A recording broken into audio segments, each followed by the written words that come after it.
Welcome to another insightful episode of the program Law and You. And we'll be looking at a sensitive topic this time around that pertains to individuals, of course, businesses, and the economy at large. Well, we will be delving into financial crimes and the role of the Economic Financial Crimes Commission in tackling issues as regards graft.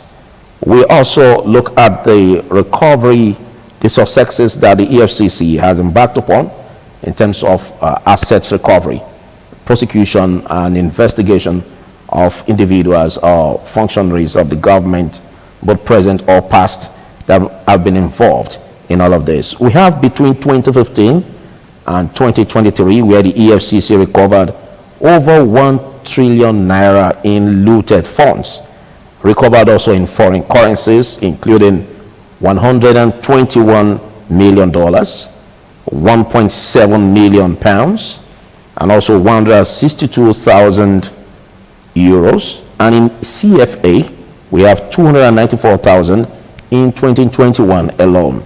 And of course, we also look at the repatriation of over $300 million of Abacha's loot from the United States and of course other countries. What successes have the EFCC embarked upon in this regard? And how can we say investigations have been forthwith in terms of meeting the desired goals as regards tackling graft in Nigeria? My name is Philip Omo-Gyupo, and discussing this topic with me, I have the chairman of the Young Lawyers Forum, Benin Branch, a custodian of the law, Osamwede Ogbomo. Thanks for joining. It's nice to be here. All right, before we hit the road, well, we're already hitting the road. So let's look at the aspect of the financial crimes we talk about. What constitutes financial crimes? Looking at it from the Nigerian context. Okay, under the EFCC Act, which is the major legislation that covers the EFCC, Economic and Financial Crimes Commission, it summarily explains financial crimes as illegal act that involves money laundering, fraud, soliciting for funds fraudulently, and also the misuse of public funds. Okay, that is some, in simple words, you can say it's the act of acquiring illicit wealth through fraudulent means. It could be through cyber crimes, it could be through misappropriation of public funds, and it could be through money laundering. So those are the basic ingredients of what financial crimes encompasses.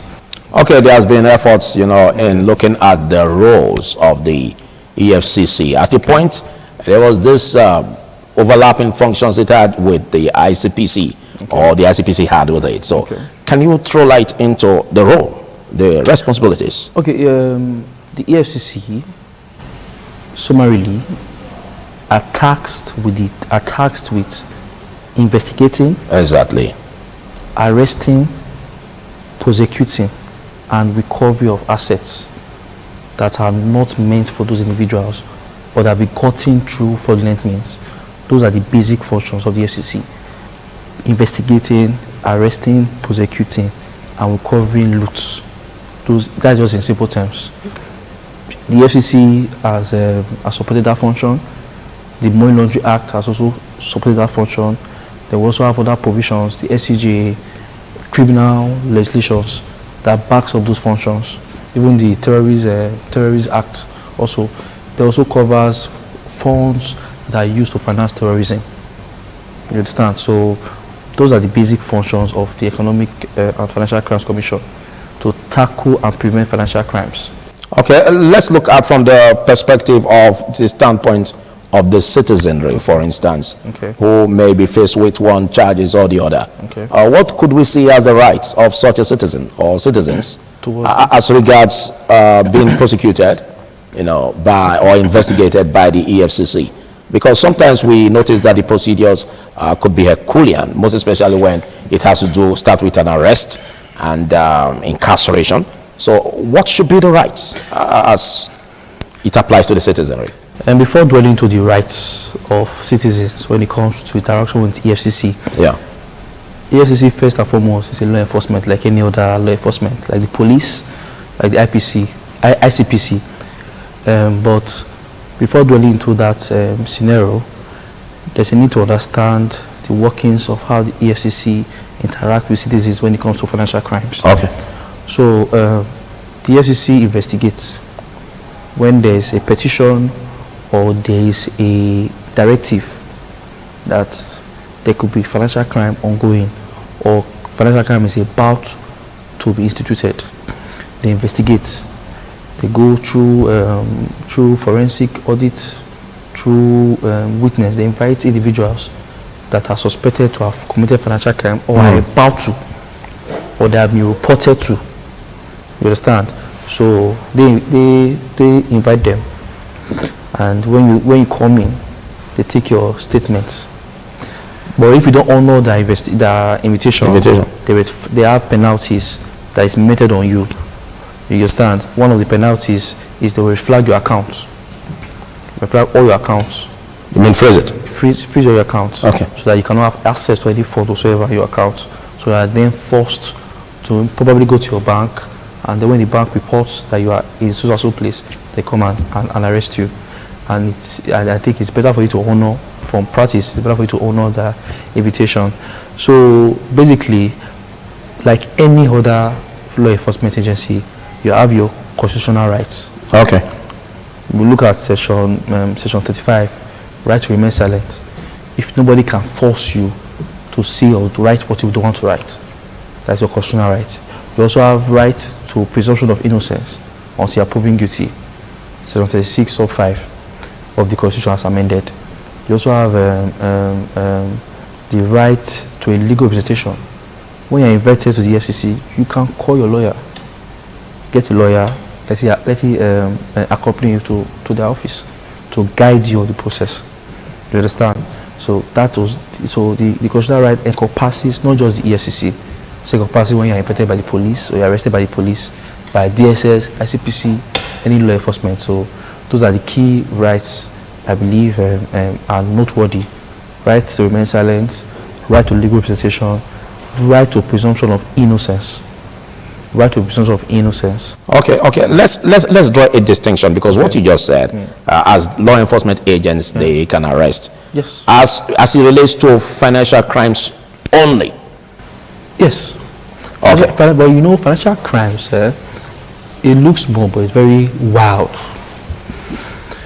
Financial crime encompasses through other crimes. You can have a crime that has to do with kidnapping. I've seen a situation where someone kidnaps somebody. Maybe they take a ransom of 200 million, 100 million. But how do they clean that money? They launder the money. That's where money laundering comes in. Now, in modern age, they use crypto. They use crypto apps. So they'll take the money, that large amount of money, they'll push it into the crypto space so that they can switch it to crypto. I don't understand. Yeah. Then when they get the crypto, they now start taking the money. But that's money laundering. All those places where, that's why I did a case. I told you I did a case recently. So all those places where those money went into, they will start reflagging all those accounts. Invite those persons for investigation to get the real kingpin. So most crimes have financial crimes intertwined in most of the crimes. Okay. But most crimes involves money. Yes. As an anti-graft agency, Yes. that is saddled with the responsibility of investigating, prosecuting Yes. aspect of the economic and financial crimes, let's look at the legal framework. Okay. That gives it power to operate or function. Okay. The noteworthy legislations, we have the Economic and Financial Crimes Commission Act, 2004. That is the umbrella body that gives a detailed and encompassing and comprehensive analysis of the workings of the EFCC. That is their creation legislation. Then we have the Money Laundering Prohibition Act, 2022. That has to do with aspect of money laundering, which is also a major aspect and function which the EFCC saddles on. We also have the Terrorist Act. I told you they also investigate funds that are used to finance terrorism. So they're also in that aspect. And obviously, it's crime. So the ACJ, Administration of Criminal Justice, also applies in that regard in terms of prosecution. The ACJ regulates the prosecution of criminals. So it also helps in their workings when they're prosecuting criminals. You understand? Then also the constitution, which has to do with constitutional rights. They have to know the rights of those persons that are being invited or that are being arrested. And they also have to follow those constitutional rights enshrined in the constitution as regards to those persons that they are prosecuting. You understand? So those are the major legislation: the EFCC Act, the Money Laundering Prohibition Act of 2022. But we also have the Proceeds of Crime Act. I think that is Proceeds of Crime Act. So that one, management. That one, it's money that are gotten or money that are recovered. It gives a detailed directive of how it can be managed or and disbursed. And they also have, of course, Cyber Crimes Act 2015. Because fraud, whether through data impersonation, fraud through cyberspace, they also cover that aspect also. That is one of the major fields. That's why you see the fraudsters that we call Yahoo boys. They are also on top of them too. They're also on that case. So those are the major principal legislation that covers all these functions that makes up the EFCC. Okay, let's look at the overlapping functions. Some have said that it has been noticed about it because we really have the ICPC and of course we have the EFCC. What is the distinction, or how can we make these two bodies, distinct? Because they seem to tackle issues about graft. Personally, the ICPC, if you look at it, it has to do with corrupt practices. Exactly. But then, financial crime also has to do with that. Economic crimes also have to do with corruption. Financial crimes also has to do with corruption, because when you look at when you look at government officials that launder money, it's true corruption. Money meant for the people, they then turn it into their own personal use. So that's where the intersection comes in. EFCC's function is wider and broader. It has to do with financial crimes in general, without having given them a specific ambit. You understand? So it covers all financial crimes. There's no restriction. As far as financial crime, they have jurisdiction over that particular part. But then the ICPC is restricted to corrupt practices, generally government officials or public holders or public funds and stuff. But then it's in that regard it intersects. So I believe there have always been clamor for a unification of these agencies. That there's really no need in terms of administration costs, because they seem to be functioning in double standards. Yes, in terms of administration costs, in terms of management of manpower, that they should be united. Yeah, streamlined. There's been a clamor for it, or there should be a specific or a more model approach in terms to limit or clearly distinguish between their two functions. So if you say the ICPC should cover public office holders or political public office holders, that has to do with financial crime, then restrict the EFCC from entering into that space. so that's my own. Yes. We are yet to see such reforms. So either this is only a suggestion. Yes, either you unify them, or you say, okay, ICPC do financial crime that has to regard with corrupt practices with public office holders, political office holders, or office holders of corporate bodies. Then you go to financial crime that has to do with cyber crimes, money laundering, loots for individuals gotten illegally. So I believe it's more easier that way. So any of those options are viable. Okay, as the name implies, Economic and Financial Crimes Commission, it has to do with anything that is related to the economy, the financial, as regards crime. Yeah, when financial crime is at the increase, it affects the economic growth. Exactly. It discourages foreign investment.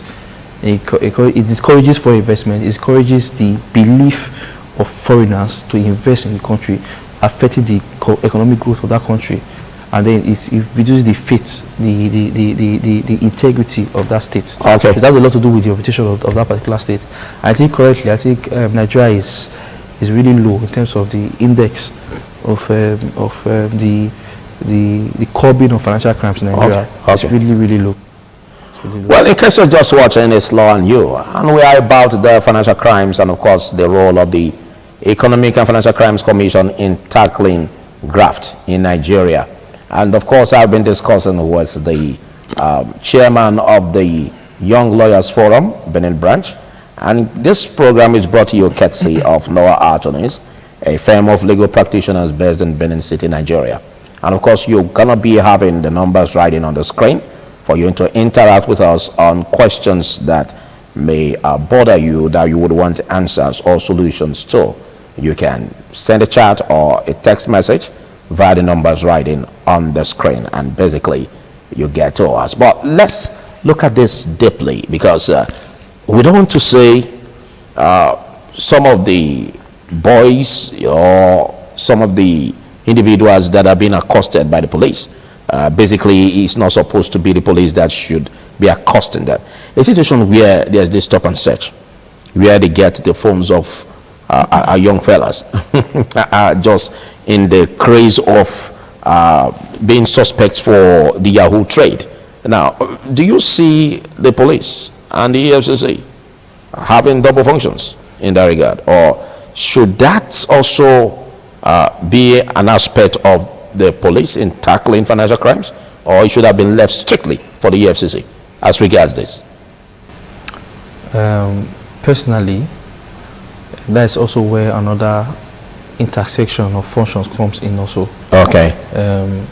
We have seen in regards where, in practice, we have seen situations where police stop and search.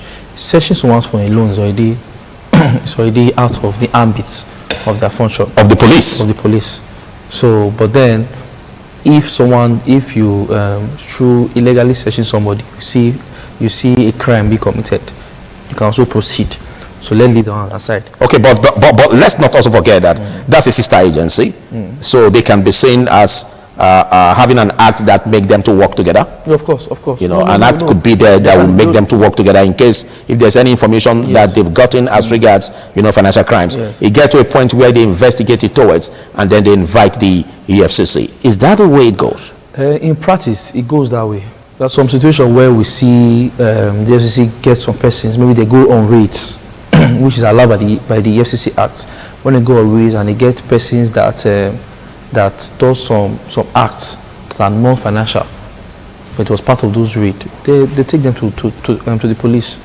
But there are also situations where the police sees individuals that are involved with cyber crimes and they don't take them to the EFCC. You understand? They do whatever they want to do with the person and try to prosecute the person. So I believe that shows a lack of lack of communication and lack of what's the word now? A lack of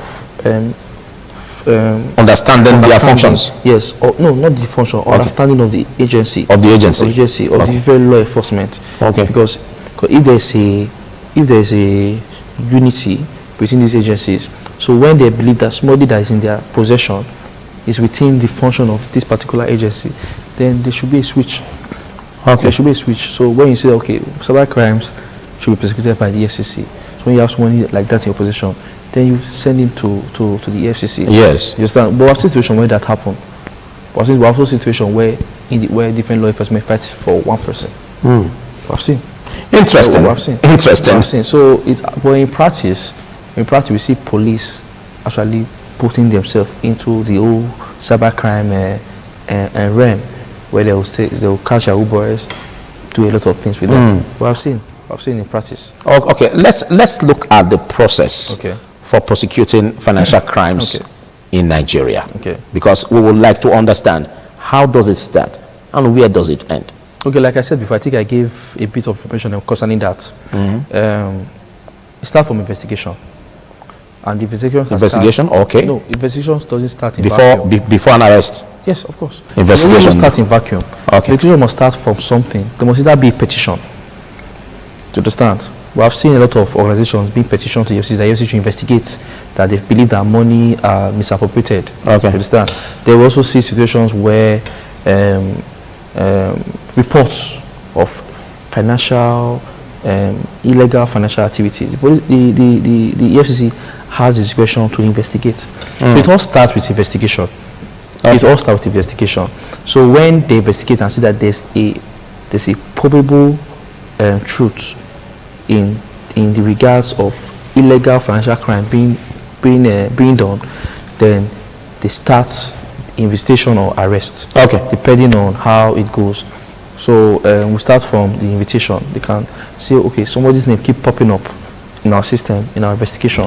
We don't know if it's actually part of the whole criminal person, but let's invite him, let's get some information from him. Understand? So they invite him, they ask him questions, and they believe that they need that person for further investigation. They can detain him for 48 hours. Okay. They get an court order to detain him for further period of time. All right, we are going somewhere, but big thanks for taking our time to be part of this episode, and we will be finishing up on the next episode where we're going to be looking at government functionaries, either current or past government functionaries, and of course the issue about recovering assets by the EFCC, and what's the responsibility of the EFCC in terms of being accountable or held responsible for collecting these assets, and of course giving an account of what has been collected so far. There's been some issues as regarding lack of transparency in this regard, and we're going to be looking at this next week. The program has been brought to you courtesy of Noah Attorneys, a firm of legal practitioners based in Benin City, Nigeria. I am Philip Omo. So we'll do this same time next week, where we look at financial crimes and the role of the EFCC, the part 2 series.